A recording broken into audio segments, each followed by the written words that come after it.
Bueno, ¿qué les parece que el día de hoy hablemos de la represión, la historia de la represión en México? ¿Cuándo comenzó la represión? Tenemos a lo mejor cierta herencia autoritaria española, cierta intolerancia y que por ello pues, se produce la famosa represión. ¿A qué se debe la represión? ¿Es lo mismo la represión en México que la que se dio en otras colonias españolas? No sé, el tema es por qué la represión y a qué se debe la represión y cómo está conectada con la cancelación de la libertad de expresión. No sé cómo veas. Lamentablemente en la historia de México tenemos una gran cantidad de ejemplos de represión hasta la fecha.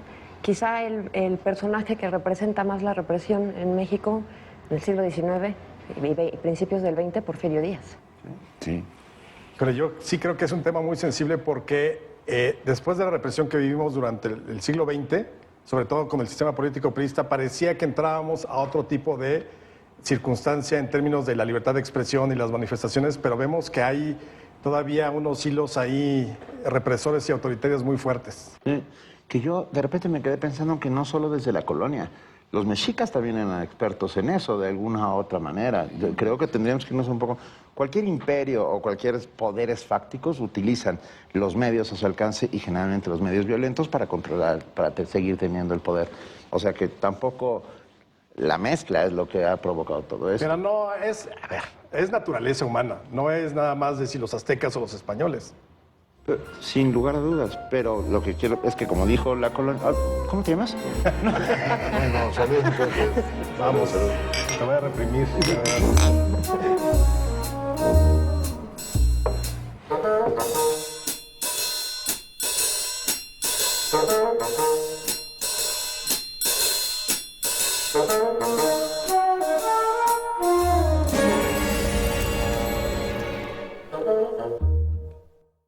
La represión podría empezar a darse cuando el establishment siente que hay alguna oposición, alguien que le está disputando el poder, ¿no?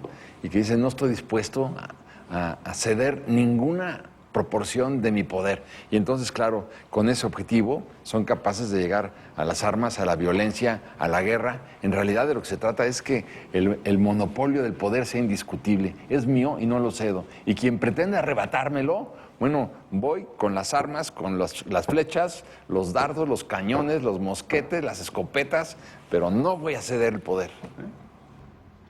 Sí, y en ese sentido creo que lo que decías de los mexicas y la represión, no sé si eso se deba de entender como represión, porque las masas no se levantaban en contra de Tlatuani. O sea, había un sometimiento natural, jerárquico. Finalmente es lo mismo, pero tampoco creo que dieran los tributos de manera amable y agradable. Había un cuerpo de choque que era el que los pedía, ¿no? Pero no hacían una manifestación afuera del templo. Mandaban a los caballeros águila, lánzate por los tributos a Xochimilco, o sea, y los caballeros águila significaban el poder del Estado, ¿no? No, pero yo creo que también, yo coincido con Sandra, habría que definir un poco la represión. Porque no es lo mismo que, como estaba estructurado el Imperio Azteca, finalmente todos estaban sometidos. Y al menos que yo recuerde, no recuerdo, fíjate, no hay como ese momento de un levantamiento armado de parte de alguna población o de las naciones indígenas que estaban sometidas. Entendían su papel y cómo era la estructura, porque además todas las estructuras de las naciones indígenas eran así. O sea, la autoridad en lo alto, autoritario, una monarquía generalmente, y de ahí para abajo las decisiones. De hijos de dioses. Además. Es bastante más grave. Pero bueno, ok, pongamos que era la forma natural, a pesar de que no lo sea, porque ningún pueblo tiene que ser sometido por otro naturalmente. Es un acto de locura. Pero llegan los españoles y eso sí, fuga, hierro y fuego, ¿no? No, pero yo sí vinculo la represión con un eminente contenido político. Sí. O sea, no tanto el hecho de cobrar impuestos te convierte en represor, ¿no? Sino que tú tienes que suprimir por la vía de los hechos, por la vía de la violencia, cualquier protesta ciudadana. Y entonces ahí es donde se da la represión, ¿no? Y yo ahí es donde lo ubico. Exacto, cuando la masa se amotina en contra del gobierno y entonces el gobierno usa la fuerza, entonces sí es represión. En contra del poder constituido. Exactamente. Sí, entonces yo creo que ahí es donde empieza la represión. Y la represión, bueno, pues sí, por ejemplo, todos los movimientos indígenas que se dan durante el virreinato, que son Yanga, tantos, ¿no? Canex. Sí. O sea, hay un montón. Hay un y todos son aniquilados por la vía de Bueno, las... por la violencia. Violencia. ¿no? Bueno, acuérdense en 1692 cuando por un motín de hambre termina incendiado el palacio virreinal. Virreinal, sí. Y terminó habiendo una represión contra la multitud y hubo colgados. O los hijos de Cortés, uno de ellos, no me acuerdo cuál de los Martínez, que intentaron independizar o al menos querían romper el establishment de la Nueva España, también fueron ejecutados, salvo, creo que Martín Cortés, el hijo, lo exiliaron, pero a todos los demás involucrados, cuello. Eso me parece que esos son los primeros ejemplos claros de represión propiamente. Porque están disputándole el poder político a alguien. Y eso es lo que no se permite. Y por eso viene la represión. Y claro, tienes que... se producen baños de sangre con tal de que la autoridad se mantenga en el poder. Autoridad legítima o ilegítima, me tiene sin cuidado, ¿no? Claro, la legítima podría argumentar que yo tengo el monopolio del uso de la fuerza legalmente hablando, y entonces ya no sería tal vez represión, que para mí habría que analizarlo en cada caso, si es represión o si es la imposición de la legalidad por la vía de las armas, que también se puede dar. Híjole, sí, que ahí cae casi en el terrorismo de Estado. Pero es una frontera muy... Crimen de Estado. Crimen de Estado, por supuesto, crímenes de lesa humanidad. Atentar contra tu propio pueblo es sin duda crímenes de lesa humanidad. A ver, pero ¿quién lo...? Porfirio Díaz, como bien lo dijo al principio Sandra, es el primero que lo institucionaliza y lo convierte en un modus vivendi, ¿no? Y no solo eso, permite no solo la represión del Estado, sino la represión por interpósita persona. Estoy pensando en dueños de minas en Cananea, Río Blanco, etcétera, etcétera, ¿no? Donde no solo es el Estado el que interviene, sino las guardias blancas de los grandes señores feudales que seguían existiendo en este país. Bueno, pero también yo creo que tendríamos que irnos más para atrás en principios del porfiriato, con la frase histórica de Porfirio, mátalos en caliente. Para mí ese es el prototipo de la represión sin discusión alguna. Eso de mátalos en caliente, ¿cuál legalidad? ¿Cuál constitución del 57? ¿Cuál nada? Mátalos en caliente, se acabó. ¿Por qué? Porque vienen a tratar de arrebatarme el poder. Claro, la cero tolerancia a cualquier cosa que pusiera en peligro su poder, incluso los medios, bueno, la prensa, entonces, totalmente controlada y reprimida por Porfirio Díaz. Pero bueno, a ver, yo te pongo, para empezar, no está comprobado que él haya dado, no existe el telegrama. Es de 1879, hay un grupo de lerdistas que están conspirando como nosotros, pero ellos en Veracruz, en el Vapor Libertad, y entonces los agarran prisioneros, les avisan al centro, aquí era 1879, Porfirio Díaz está ahí en el palacio y le dicen, oiga, pues hay un levantamiento ahí de lerdistas. Nadie ha podido enseñar el telegrama. Pero yo hago una pregunta clara. Ahora, espérate.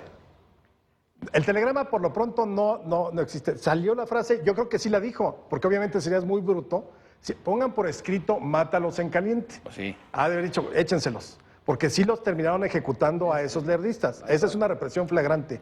Pero nada más, simplemente para precisar, el telegrama nadie hasta el día de hoy lo ha encontrado. Pero el hecho real es que sí los mataron a todos. Exactamente. O sea, no necesita existir el telegrama para saber que los mataban en caliente. Esa era mi pregunta. Al final, ¿qué fue lo que pasó? Pues los mataron, pues, ¿no? Díaz creó todo un sistema alrededor suyo de delación, venganza, represión, de tal magnitud y proporciones que todo el Estado estaba controlado por sus arranques, vamos, de alguna otra manera, ¿no? Bueno, pero yo te diría que antes que eso, si nos remontamos al Estado teocrático virreinal, ¿no? Durante los años de la Inquisición, bueno, si hubo represión, fue una represión verdaderamente cruel, sanguinaria, espantosa, que mutiló a México y a todos los países de habla hispana prácticamente de manera irreversible. Donde hubo Inquisición, bueno, hay que ver los países que padecieron el flagelo de la Inquisición y los países que no padecieron la Inquisición. Veamos Nueva Zelanda, veamos Australia, veamos Canadá, veamos Estados Unidos, donde no hubo Inquisición, y veamos México, Guatemala, Nicaragua, Ecuador, Colombia, Venezuela. Donde hubo Inquisición, hay que ver lo que sucedió. O sea, el problema nuestro no es nada más nuestro, sino es hemisférico en las colonias españolas. O sea, fue una institución La Inquisición fue, a ver si les parece, fue la institución favorita del diablo, creada evidentemente por el clero católico. Pero el diablo no existe. ¿No? Pero el clero sí. Pero el clero sí. E inventó al diablo. Inventó al diablo. Claro. Lo inventó. Es lo más perverso que puede haber. Exactamente. Para causar terror. A ver, ¿Quién inventó al diablo? El clero. ¿El clero? Sí. yo te voy a decir una cosa. Yo creo que A ver, San Alejandro. la Inquisición Fray Alejandro. la Inquisición no ensangrentó a la Nueva España. Yo creo que quienes lo ensangrentaron fueron los conquistadores, los encomenderos, los caciques, pero la Inquisición realmente fue muy poco cruenta aquí. Sí, limitó todas las libertades, la libertad de expresión, la libertad del conocimiento, la libertad pues, obviamente de religión, pero estás hablando de un momento en que toda la religión era, o más bien todo giraba alrededor de la religión católica. Por eso yo no los incluiría en represión. Yo sí, ¿sabes por qué? A la Inquisición No, yo sí. A ver, 43 muertos. Pero no es un problema de muertos, sino de cómo ejerces el poder a través del Estado para reprimir. Y lo ejerces así, metiendo miedo. si te hubieras metido, como yo me metí, en los sótanos de la Santa Inquisición en el siglo XVII, yo estuve en varios sótanos, bueno, verías nada más lo que sucedió ahí. Es que sigue sucediendo hoy en día. Y ahora todas las muertes que hay en este país se le achacan al narco. Y hay un montón de ellas. O sea, y la tortura sigue siendo un método de represión hoy en día. Hoy en día. Ya no lo hace la Santa Inquisición, pero hay una represión. Yo lo vería más, por ejemplo, en función del gobierno. Por ejemplo, cuando expulsan a los jesuitas, que hubo ahí sí motines populares, porque finalmente les estabas quitando pues, la institución, que en este caso son los jesuitas, que están a cargo de la educación y de los principales colegios. Pero, y entonces hubo motines y fueron reprimidos a sangre y fuego por el ejército o por las fuerzas del orden del gobierno virreinal, no de la Inquisición. Sí entiendo que evidentemente tendríamos que rechazar cualquier tipo de tortura, pero estaríamos entrando a otro tipo. No era una represión en contra de grupos sociales, era la represión en contra de ciertos individuos a los que la Iglesia pensaba que podían ser perniciosos por los delitos de la fe. Habría que pensar nada más que a ti te tomaran en tu casa un libro del enciclopedismo o de la ilustración, ibas a dar a los sótanos de la Inquisición a un sistema de torturas espantoso.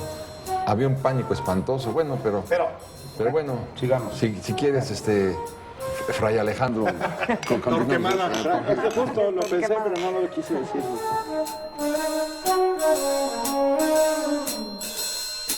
¿Y tú, querido conspirador? ¿Cuál crees que sea la época de mayor represión en la historia de México? Coméntanos, @conspiradores40, #YoConspiro.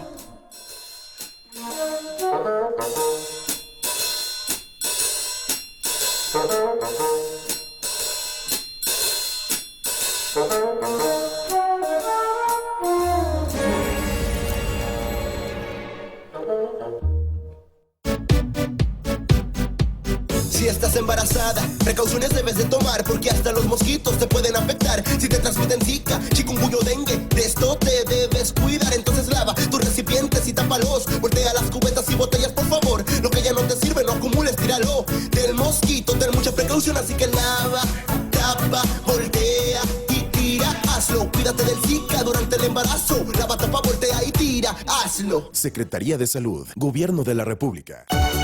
Reciclemos tus envases y cuidemos la biodiversidad. Ecose, no los tires, recicla. Para nosotros lo mejor es estar en todo. Revista Central.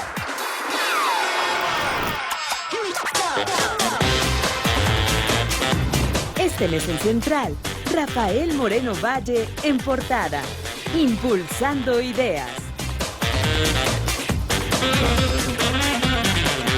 Búscala en tiendas y puestos de revista. No te la pierdas. Estar en todo es Central.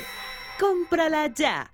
De lunes a viernes, recibe de la mano de Oscar Mario Beteta una mirada analítica, objetiva y profunda del México del siglo XXI. Visión 40, de lunes a viernes, 15 horas. Hola, yo soy Mónica Garza y a todos les mando una muy entrañable felicitación. Han hecho un gran trabajo. Año tras año, una nueva televisión. Proyecto 40, 10 años. No todos los comparativos del antes y después que vemos en pantalla son falsos. Todos los viernes, Ricky y su talentoso equipo convierten la basura realmente en oro. Este paso que estamos dando es aterrador. Mi nombre es Rick Dale y traigo esas cosas de vuelta a la vida. Cada restauración tiene su propio conjunto de retos. No hay un manual para lo que hacemos, pero no hay un trabajo que no podamos llevar a cabo. Maravilloso, lo es. Es sensacional. Los Restauradores, viernes 22 horas. Proyecto 40. En una familia nunca falta la responsable, el trabajador y el flojo. Pero hay familias en donde las reglas siempre cambian. Este miércoles. En esta pandilla no hay parásitos. Todos deben hacer algo. Excavar, vigilar, cuidar a los bebés. El éxito depende del trabajo en equipo. La regla más importante de las suricatas es todos para uno y uno para todos. Todo sobre animales. Fusión salvaje. Miércoles 19 horas. Proyecto 40.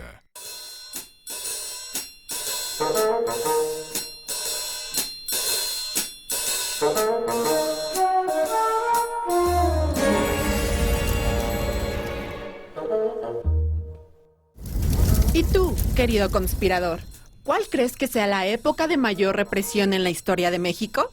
Coméntanos, @conspiradores40, #yo conspiro. Bueno, pero bueno, podemos dejar en punto y aparte el tema de la Inquisición, no sin antes decir que fue una institución clerical, represora, violenta, que operaba fuera de cualquier contexto de legalidad y que aterrorizó a la civilización precolombina, porque fue un instrumento de terror espantoso. Bueno, pero bueno, si les parece, finalmente Guerrero acaba por liquidar a esta institución salvaje en 1828, la de la Inquisición, y entonces entramos ya en el siglo XIX después de la independencia, bueno, y más. Pero ¿cómo ven el XIX en términos de la represión? Yo creo que, o sea, yo lo que diría es, nuestros gobernantes en todas las épocas, como han sido autoritarios, han sido proclives a la represión y nadie se salva. Juárez fue muy represor en la República Restaurada. O sea, Juárez sí mandó tropas y la mitad del país estuvo con suspensión de garantías durante varios años. O sea, yo creo que el problema que hemos tenido, y tendríamos que verlo desde el 20 sofisticó la represión, porque el autoritarismo y que tú no tengas límites, yo creo que es uno de los elementos para ser represor.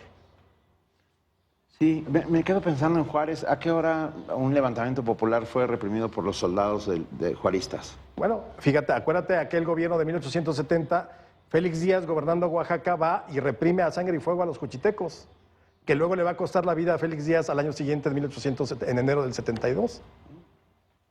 Ah, estás hablando del hermano de Porfirio. Sí, del hermano de Porfirio. Que luego tuvo y de ahí para el Real, o sea, hijito. y Lerdo de Tejada cuando expulsa a las hermanas de la Caridad, por ejemplo.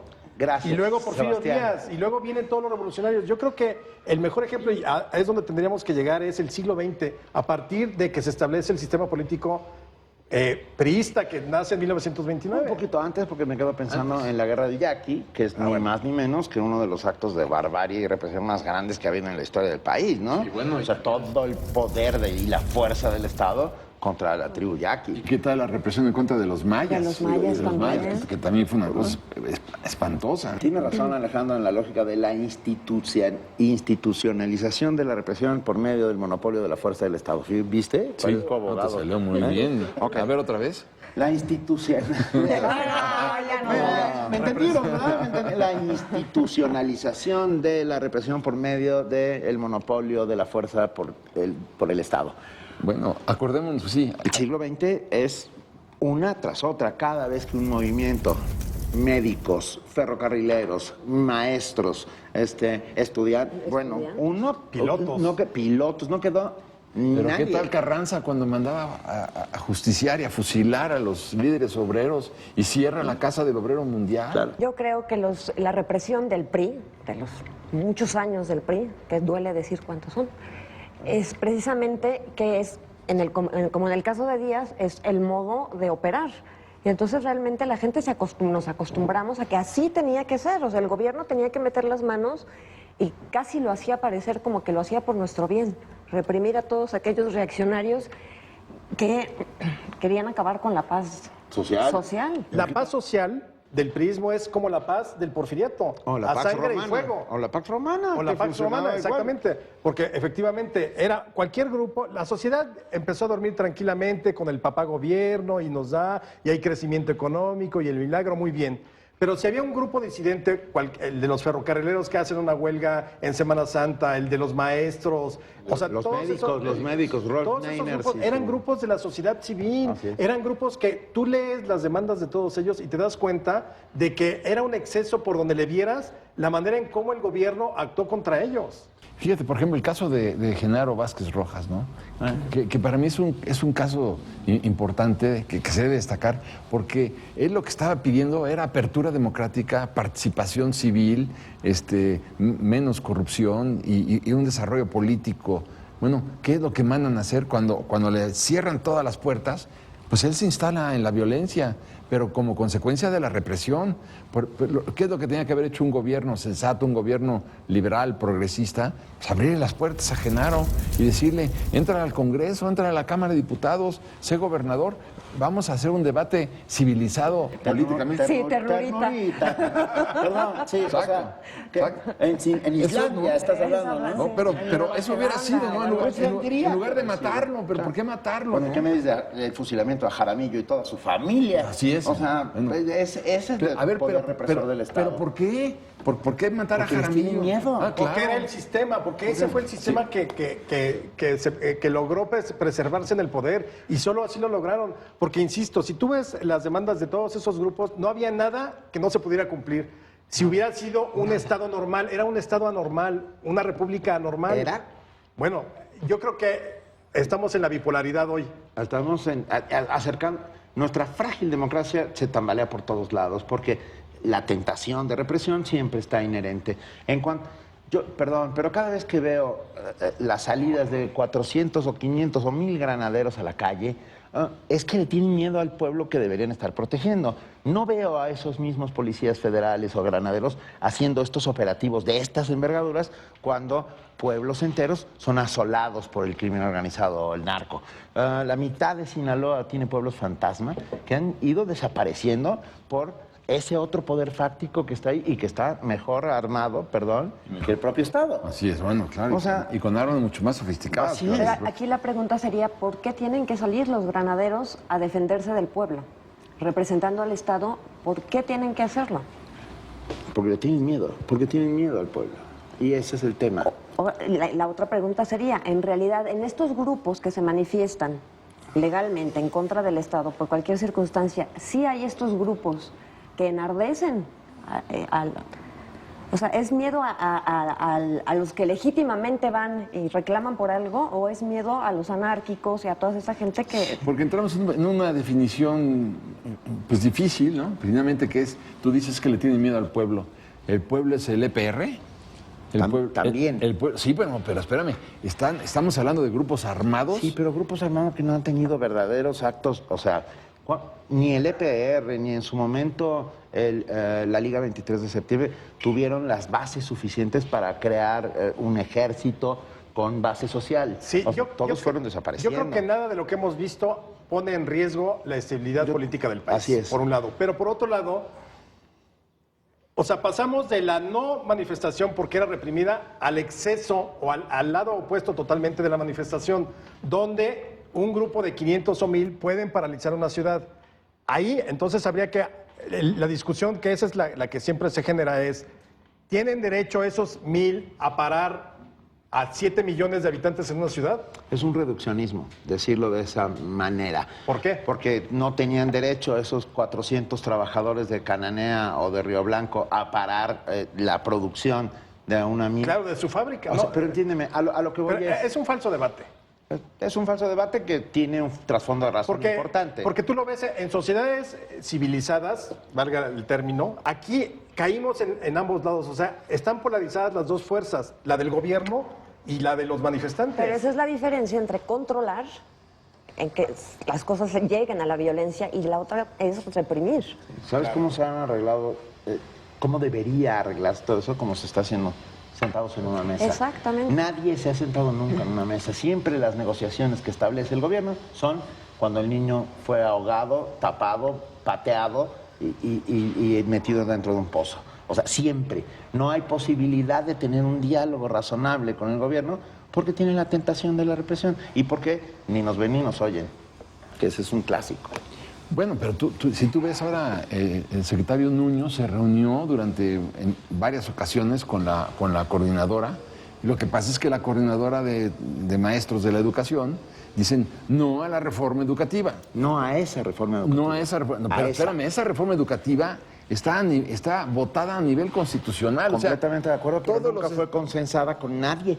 Quiero decir, no salió de un planteamiento pedagógico. No es una reforma educativa en términos estrictos y es ahí.